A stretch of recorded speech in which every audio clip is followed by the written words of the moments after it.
Have you ever heard the term breatharian?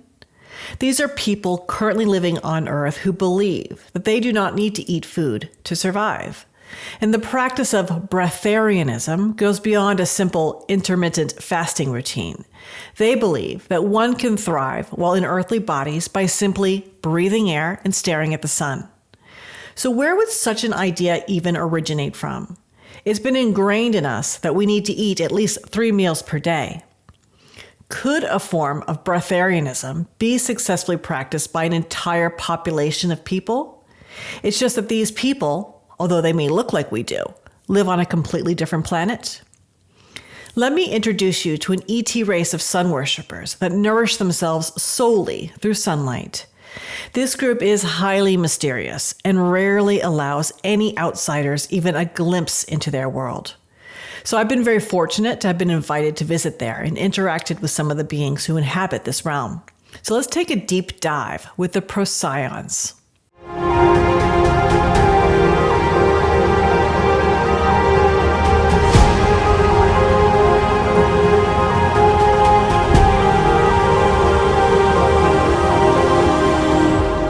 Hello, thank you for tuning in. My name is Erin Lynn, and I'm an Akashic record researcher and galactic channel. If you are interested in my work and would like to have your own Akashic record read by me, the link to the website is in the show notes. Now, with all that out of the way, let's get into today's featured galactic race.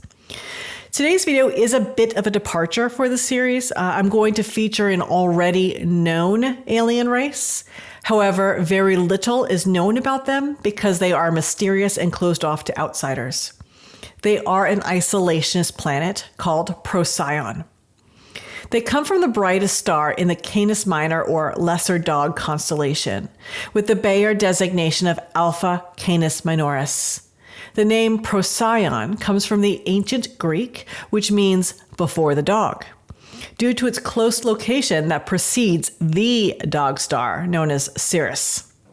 The Procyons are constellation neighbors with a previously featured unknown alien group called Simek. Procyons are quite attractive, physically fit humanoid beings. They look very similar to the very well-known Palladians. And that's no coincidence because there is a genetic relationship between those two races, however, never really a personal one. The Palladians and the Procyons do not interact because their energies are so different, and the Procyons chose not to involve themselves with any other planets anymore. These beings tell me that the Palladian energy is too assertive for their tastes. The Procyons are tall. The males are about 8 feet or 2.5 meters tall. Both the males and the females have long, straight, light blonde hair. Neither gender ever cut their hair. I often see both the men and women there with their hair kind of pulled back in a low ponytail to show their faces. These beings' skin is fair complected and their eyes are an enchanting light blue color. Their clothes are always gray, with the males wearing pants and a shirt and the females wearing loose dresses that fall past the knee. Even the military outfits they wear are structured almost like high-tech but more flexible body armor, are gunmetal gray in color. Their planet has both cities with densely packed skyscrapers as well as rural areas that are open expanses of nature. The population lives in both the city areas as well as the more rural ones. And I'm told that most of their planet is rural land than the urban areas. However, even in the cities, there's not many people walking around. It seems to be a planet with a sparse population.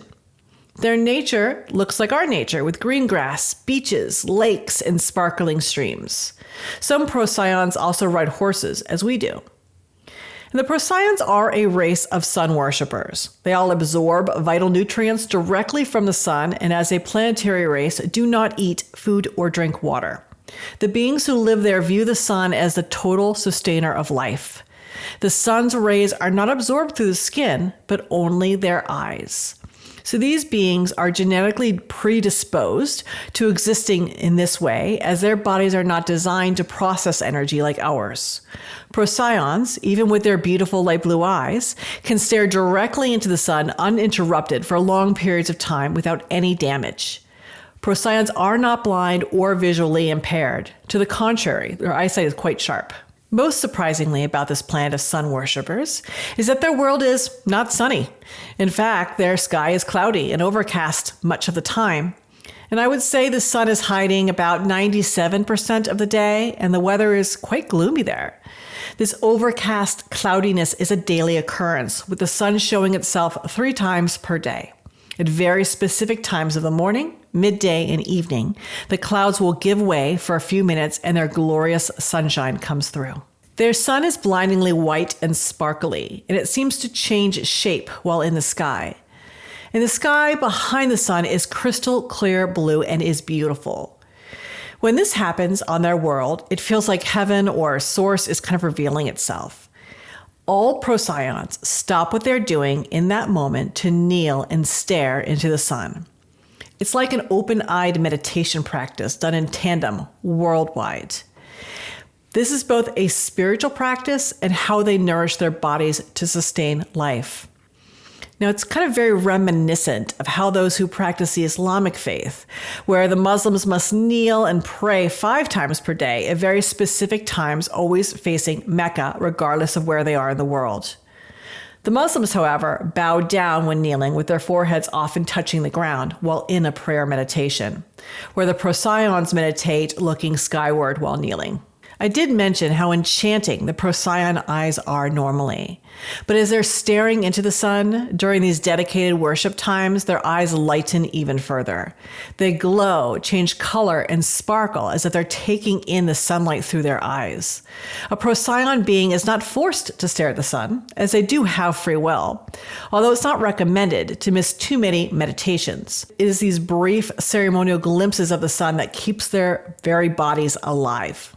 So if a Procyon consistently turns away from the sun, their bodies will gradually become weaker and weaker until they pass away. The sun is their literal lifeblood. If a Procyon misses 3 days or 9 total meditations worth of sunlight, they will deteriorate enough to pass away. This sun gazing is what's important for their very survival. Since these beings do not need to eat, they do not need to cultivate crops or eat animals for sustenance. A Procyon being cannot eat food as a replacement for sun staring in order to survive. And this is not to say that planet Procyon doesn't have beautiful plant and animal life as well, but it's just not as seen as food. And there's just a life form variation there. So their planetary flora and fauna is well respected by the Procyons, as they do love their natural world. Procyon does have daytime and nighttime cycles as well. However, they do not have dramatic sunrises and sunsets like we do on Earth. Remember, there's almost always a thick cloud cover all over the whole planet, blocking the sun. Therefore, it's more like an on and off switch for light and dark. And nighttime is a daily occurrence there that seems to be consistent year-round. So their sun cycles are very rigidly scheduled, whereas ours will change with the seasons and where one is located on Earth. While Procyon beings look like a taller, more idealized Earth human beings, but they are less emotional as a species than we are. So I wouldn't call them emotionless like the Alpha Doradians, but they are more structured and pragmatic in how they approach things. And this can make them seem quite rigid in their beliefs and being less open to new ideas or change on their world. So even their sunlight prayer or feeding schedules are very structured population-wide. Procyon, while in the 7th dimension and are a benevolent ET race, was not always an isolationist planet. They had a completely open borders as far as the incarnations went and participated in the Galactic Federation of Light, or GFL for short. This race was quite involved in the universal politics happening at the time. A decision to close their borders, restrict access to their planet, and cease participation in the GFL happened about 1 million years ago. This dramatic decision was not made lightly and was a result of several factors. So being a sun-worshipping race, this group did previously have a strong diplomatic relationship with Alpha Doradus, who I previously did a video about. Nonetheless, once this closed border directive was given, even their close symbiotic relationship with Alpha Doradus stopped. Although nothing problematic happened between these two planetary races, it was a complete and total cutting off of all extra planetary relationships. Prior to the borders closing, souls originating from their planet were off having experiences on other planets and then returning back to Procyon. And some were gradually becoming corrupted due to outside influences while incarnating on other planets. And these souls were then coming back to Procyon with some levels of corruption and becoming bad actors on their world. And this, coupled with their GFL mission, led them to an attempted invasion and takeover of their planet by some negative entities. And it's because they didn't want to become like our current situation on Earth. They took some very extreme stance to stop the problem. They limited their freedom for increased safety. This draconian policy, while limiting the problem, was not everyone's preference. Although those who chose to remain on Procyon love their world and they are happy. So those who live there do not consider it a prison planet. While a choice was made to close their borders to others and no longer participate in supporting the greater good of the universe, the Procyons can reverse that mandate at any time. However, I get the feeling that despite whatever downfalls there may be to this isolationist stance, the Procyons prefer their utopian safety bubble that they've created, and the beings who reside there find comfort in the inflexible and scheduled nature of their lifestyles. If or when a soul chooses Procyon as their homeworld, they are made aware from the beginning of the rules attached to that place of incarnation. So if a soul chooses to remain on Procyon, all lifetimes will only be on Procyon and nowhere else. If a Procyon starseed soul decides they must explore lifetimes on other planets, they are free to leave, but are excommunicated and can never return to Procyon. So many souls had to decide about 1 million years ago if they're going to stay or go once the decision was made to become isolationist. So unlike Alchiba, another isolationist planet I've covered in a past video, Procyon does not participate in realm creation. Even trusted Procyon souls are not permitted to leave for data gathering or to help build another world somewhere else. So their rules are a bit stricter than on Alchiba. There is a focus on maintaining their population with only what they refer to as pure souls. So what's a pure soul? Each soul has an ever-changing light score attached to it. There is duality of good and evil throughout the universe. Very few, if any, souls are completely good or completely bad. There is this back and forth or percentage change in one way or another throughout the journey a soul has. A light score is a spiritual way to ascertain how good the intentions of a soul are or how bad. So a higher light score would denote pure intentions or a soul that is sincere about being good for good's sake. And a lower score means there's less pure intentions and perhaps more willingness to serve the dark or commit bad acts for personal gain. The light score was not invented by the Procyons, nor are they the only ones to use it, but they do lean on the data from these light scores a lot. So only high light score souls are considered pure souls and are allowed to incarnate on Procyon. If you can imagine a world with the people having a lot of the same energies and experiences reincarnating there repeatedly, limitations begin to occur. So Earth is a melting pot of countless different energies within the souls having experiences here, so there's a lot of variation. This also helps to keep things moving forward on Earth. After a while, this lack of energetic diversity amongst the Procyon population begins to limit them as a society.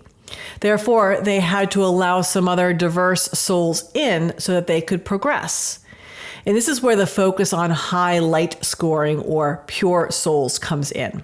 Should Procyon society require a soul or souls to incarnate on their world that have a certain scope of experience or skill set that they do not possess within their current population, a confirmed pure soul will then be allowed to access to have lifetimes there.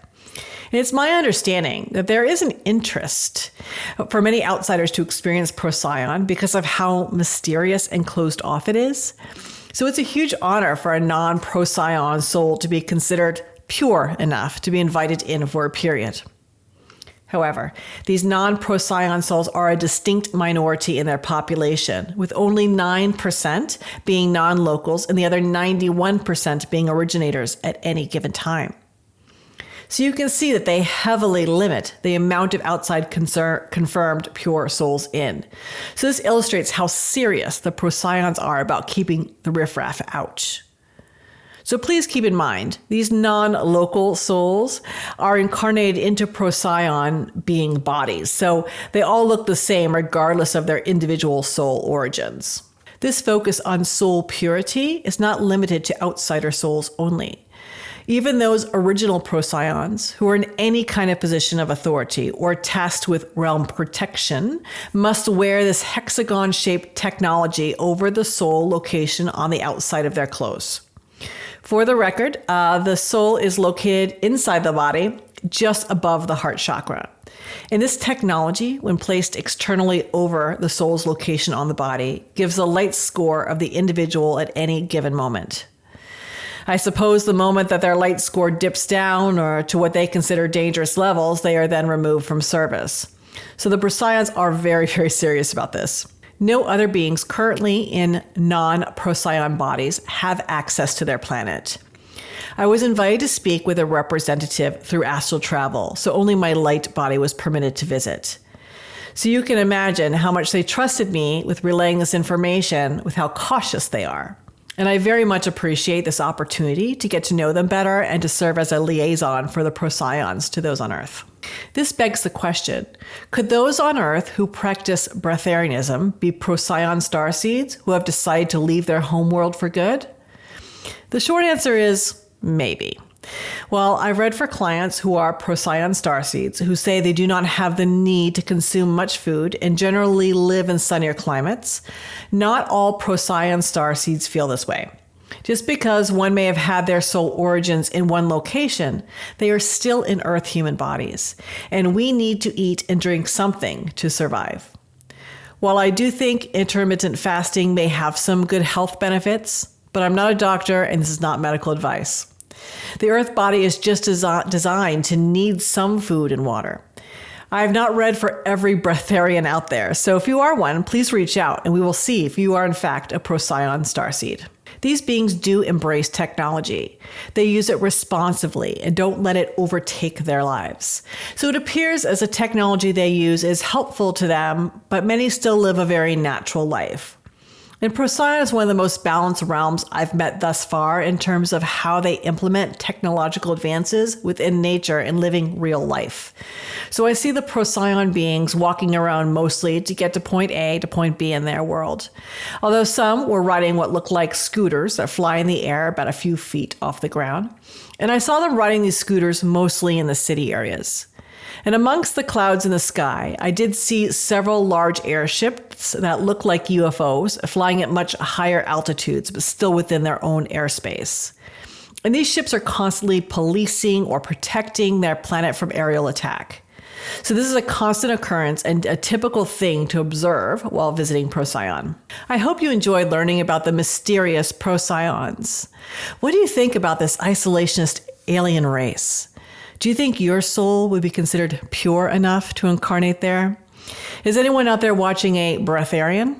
If so, let me know how long you've been practicing. Any ET groups mentioned in this video that I've featured before will be linked below in the show notes. And if you enjoyed the video and want to see more content like this, kindly subscribe to the channel. Click that notification bell and enjoy my other videos highlighting other unknown galactic races in the universe. Should you want your Akashic record read by me, the link to the website is below. In the meantime, I love you all and welcome to a higher dimension.